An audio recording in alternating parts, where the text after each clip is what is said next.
In this weekly video, we're going to take a look and more importantly study the impact of the virus outbreak on a few different futures markets. Just like athletes watch tapes of games to find and exploit patterns, we'll study the market to learn from our winners and our losers and grow as traders. This is going alongside our theme of experimentation and offering free trading content that actually helps us become better traders without all of that webinar fluff. We'll be experimenting with different types of content as we move away from our daily trade videos to more of these weekly film room type sessions where we do a little bit deeper dives. In today's video, we'll talk about what happened in Friday's meltdown, why the Nas-Crack is a real thing, but why measuring relative volatility consistently is the critical key to really helping you trade or day trade these futures markets. And then finally, we'll talk about how to use statistics to find trending markets before they start trending.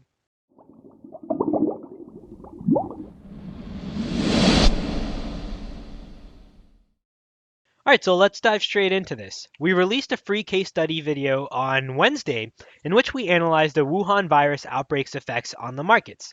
There's a link to the video in the description box below if you're interested, but really Monday was a great day of trading for us, right? Using all of our volatility box models, both the aggressive and the conservative, we were able to pull out not only some good information, but some good money as well, as we saw and talked about in Wednesday's video. Friday, on the other hand, was the exact opposite. It was a bloody Friday with the market melting down and us getting stopped out even on our conservative volatility box, which doesn't really happen too often. So in this video, let's study what exactly happened. We'll start by first bringing in our slide from Tuesday's or Wednesday's video in which we had the Wuhan virus outbreak, right? And this is what our trades essentially looked like, in which we had the Dow being our one symbol that was stopped out our market, but the rest of the market seemed to be contained inside of our volatility. We use this table and this information along with the relative volatility to assess a rank to each of these futures markets. So here's the rank that we ended up creating, which really, the ranking system was based off of markets that are most likely to exceed relative volatility on China-related news. And in order from most to least relative volatility, we have the Dow first, which was the most volatile on a relative basis. And what we mean by that is compared to how the Dow typically is in relation to the volatility experiences, when this news hits the market, the Dow reacts in a more dramatic way compared to usual than any of these other markets. The Nasdaq, on the other hand, doesn't fall as sharply or as deeply, even though the percentage move may say something else, right? So we're comparing apples to apples here, the Dow to the Dow, the gold or gold futures to gold on a typical day. Same with the Russell, the S&P, and the Nasdaq. And using this is the rank we had. First place was Dow, which was the most volatile. Then we had gold. Then we had Russell. Then we had the S&P, and then we had Nasdaq. Using that, let's start by now taking a look at Friday's meltdown. But we'll keep these ranks in the forefront of our minds and set the scene. So at 8:19 a.m. Pacific time, news hit the markets of another possible case of the Wuhan virus outbreak. Before that, we had a nice move up, right? Relatively speaking, it was a pretty nice move. Here's the charts before the news actually hit the market. So across the board, you can see that after that morning puke down, we were starting to make a nice recovery up. In the case of the S&P, we moved up 0.2%. And then in the case of the Dow, we moved up 0.3%. In the case of the Nasdaq futures, we moved up 0.29%. And the Russell moved up the most, even though the charts don't necessarily look like it, with a move up of 0.39%. Now, using our homework from earlier in the week, what do we expect volatility in each of these markets to look like once news hits that tape? We expect the Dow to be the most volatile, right? So we expect it to fall sort of the swiftest in comparison to what it usually falls. And we expect the Nasdaq to be the one that is respecting the aggressive volatility box the most, or the conservative, whichever models you're using, but it's the one that's actually respecting these models. We expect the Dow to be most volatile, so we would expect that to fall the most in relative comparison. The Nasdaq is the opposite. So if we're looking to try to fade the reaction of the outbreak in any of the markets, that should be the focus, the Nasdaq. But if you're looking to say play a trend move in that bearish direction once this news breaks, then the Dow should be your focus. Now let's take a look to see what actually happened. So immediately after that move up, we had a meltdown move lower, with the Nasdaq falling the most on a pure percentage basis. Let's take a look at the charts. In the case of the S&P futures, we fell 1.26% from top to bottom. In the case of the Dow futures, we fell 1.25%, so fairly close to the S&P. In the case of the Nasdaq, however, we fell 1.61%, so quite a bit more if you're comparing just a percentage basis to the S&P and the Dow. And then the Russell also fell drastically with 1.54% from top to bottom. But here's where those charts are a little misleading and why relative volatility is so important. So let's now apply on these same four charts are indicators that now start to bring in the relative volatility models of each of these futures markets. So here we've layered on our indicators where we have the volatility box, which is the clouds that we have, the green and orange clouds, along with these dashed lines. And then we have our edge signals indicator, which is for members, which is really what's painting over these candles, as well as drawing these arrows. And those are the two indicators that we have on this chart. Using that, we're going to now assess and try and use this to help figure out relative volatility basis, which of these markets was experiencing the most volatility. So we'll focus in on the area that we care about, which is this bottom portion where we're looking to see which of these markets broke our volatility box clouds the first and the most decisively. Right, so if we focus in on this area, what should be fairly obvious here, the Dow is the one that broke our volatility box the first, the aggressive volatility box, right? And we can see that that happened right here. Then next we can see that it was the S&P futures, and we can see that the S&P broke our aggressive volatility box right down here. Then next up we had the Nasdaq futures, in which we seeped into the clouds, but didn't quite break them until the actual edge of the hour. So here we see on a delayed basis the Dow, then the S&P, then the Nasdaq. And then if we take a look at our Russell futures, we can see that in the case of the Russell, we only fell to our actual cyan entry lines, letting us know that the Russell was the one experiencing the least relative volatility. And here, very quickly at a glance, we've assessed the relative volatility of all of these markets to be able to understand where we'd like to focus. If we're looking at trend trading, we want the market that's already falling out of the clouds. Something that looks like this that tells you that, okay, compared to its relative basis, it's falling the hardest, which gives you now the bearish bias that you're looking for to start to trend trade these markets.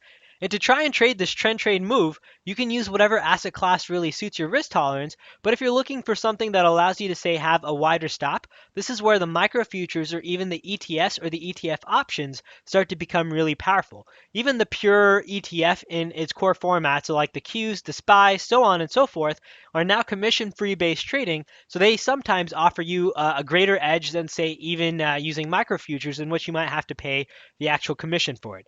But if you're looking for something that's trend trading, then we want the market that's already falling out of the clouds. That indicates strong price movement. And conversely, if we want to fade, we want the market that's least volatile in comparison.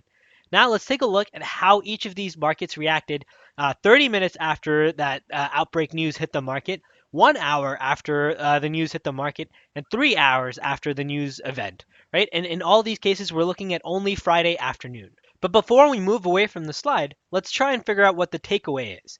And really for us, the takeaway is to always measure relative volatility and use this information to focus. We've already talked about how we're using this information to focus, but now we'll take a look to see what actually happened in that 30 minutes, 1 hour, 3 hours, to then try and figure out if there's any takeaways that we can learn from there. So 15 minutes after the news event, the S&P had fallen 0.24%. Now let's change this color here. 0.24%, the Dow had fallen 0.3%, the Nasdaq had fallen 0.26%, and the Russell had fallen 0.26% as well. Now, if we take a look to see what happened 1 hour after the news, in the case of the S&P, that bumped up to 0.65%. In the case of the Dow, that bumped up to 0.62%. In the case of the Nasdaq futures, that bumped up to 0.79%. And in the case of the Russell, that was 0.77.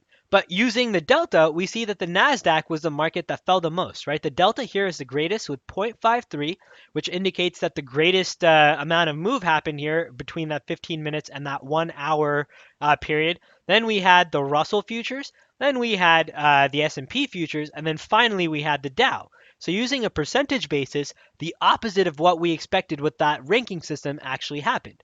Now, 3 hours after the news, we can see that the markets fell some more. In the case of the S&P, it was 1.05. In the case of the Dow, 1.03. In the case of the Nasdaq futures, 1.35. And then finally the Russell at 1.29. But really, the same delta comparison continues to hold true, right? In which the Nasdaq has fallen the most. Then we have the Russell. Then we have the S&P. and then finally we have the Dow. So our takeaway here isn't necessarily that we were wrong, but it's really an emphasis on that idea that the Nas-Crack is a real thing. The Nasdaq market does move far greater and far steeper, sharper, whatever you want to call it, which inevitably requires a higher volatility risk appetite if you are looking to trade that market. This is sort of that proof that helps you get to that same conclusion, which is not all of these markets are created equal, and while on a percentage basis the Nasdaq requires a greater risk tolerance, the Dow is really the market experiencing the greatest relative volatility. And those are our two takeaway lessons there. Next, we're going to take a look to try and see how we can use the same information to identify which market is most likely to trend. So our rule is when price exceeds our aggressive volatility box clouds, kind of like how the Dow did, that's our first sign that that market is experiencing strong price movement, which for us represents conviction. And conviction is really what gives us our bias, our directional bias one way or the other, and we're using statistics to help us do so. So let's take a look at that same Dow chart. This is a full day's worth of activity on a 3-minute chart. And the area that we're going to be focusing on is this break of the volatility box right here. Right, this is that first sign that we had, which was the Dow futures are breaking outside of the aggressive volatility box and experiencing greater than usual volatility. So let's zoom into that area a little bit more. And what we can see here is once price action really gave us that indication, that breakthrough, that price had breached through the volatility box clouds, we had this slight retracement up back to the edge of the clouds before we had our ultimate puke down lower. Right? And our volatility box members have seen that this is a recurring sort of pattern that happens. Once we break through our volatility box clouds, we come back up to either the edge of these clouds or our blue dashed line before then having this move back down lower in the direction in which price broke through the volatility box clouds. That's the whole idea of our bias, right? And so now if we zoom back out, and we take a look at this chart to see what actually happened from our breaking point, we see that we had an ultimately nice flush move down lower before the market ended up retracing into the Friday afternoon period. But really, for most of our time after we had this indication, the market still trended down lower for quite some time. In fact, it trended down lower for 239 more Dow points from the same volatility box edge where we had our first indication that the Dow was now in a potentially trending market. And that's how to start to use this information to become more powerful in terms of finding more opportunities to trade, right? Typically, this is our sign to switch on over to our conservative volatility box. In the case of the Dow and really all of the indice futures, what we noticed very quickly is we were breaking through even our conservative volatility box clouds. Typically, our reaction once the markets start to break even our conservative volatility box models is to sit on our hands. Now, given that this was a Friday, I think that was still the smarter move, the move that we ended up doing. But let's say that this happens during midweek where we do have an opportunity to see that follow through. Well, instead of our typical fades only, we now have the ability to start to look at trending candidates as well to participate in these markets, right? And this is where you have a multitude of ways to participate in this move, whether it's with micro futures, the actual futures, ETFs, we talked about this, but you now have a whole new variety of ways to try and play this move down and capture as much of this 239 points as you can. If we take a look at the S&P as well, something very similar, right? Once we broke that volatility box cloud, we had a really nice move down lower, and then we finally started coming back and respecting our models once again. But in the case of the S&P from our break, we trended down lower for 27.5 S&P points. And that is what I think is incredibly powerful about the volatility box. It's not so much about just being an indicator that helps you get fades. It starts to give you information, gives you a different way, a different lens to start to look at these markets, and gives you tangible information that you can use to start to trade right away. And it's up to you to then decide, hey, do I want to participate in this trending market? Yes or no. You can evaluate the risks associated with it being a Friday afternoon, but that then becomes your choice, your luxury, that you get to participate, and you now have statistics and probability on your side. So let's quickly recap all of our 4 takeaway points from this video. The first is measuring relative volatility and how we can use this information to focus. We talked about how relative volatility helps us figure out if we want to look at fades or trends and which markets we should be studying based on what sorts of trades fits our trading style the most. Our second takeaway was the idea that the Nas-Crack is a very real thing and requires us to have a higher volatility risk appetite along with an actual tangible risk in terms of P&L. We need to be willing to have a greater risk tolerance in terms of our stoppage, the extra points that we give outside of the volatility box, so on and so forth in the case of the Nasdaq market. Next up, we have each candlestick is information, even the ones that stop you out. In the case of the Dow and the S&P, the candles that stopped us out ended up also giving us information that they were now potentially trending markets.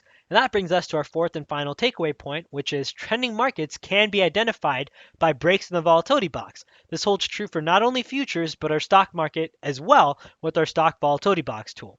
Thanks for watching this week's Trading Film Room. We hope this video was informative, useful, and provided more actionable insights and takeaways on our typical daily trade videos. We'll continue this experiment next week and start to look at the markets in a deeper dive format and try and get some takeaways and grow as traders.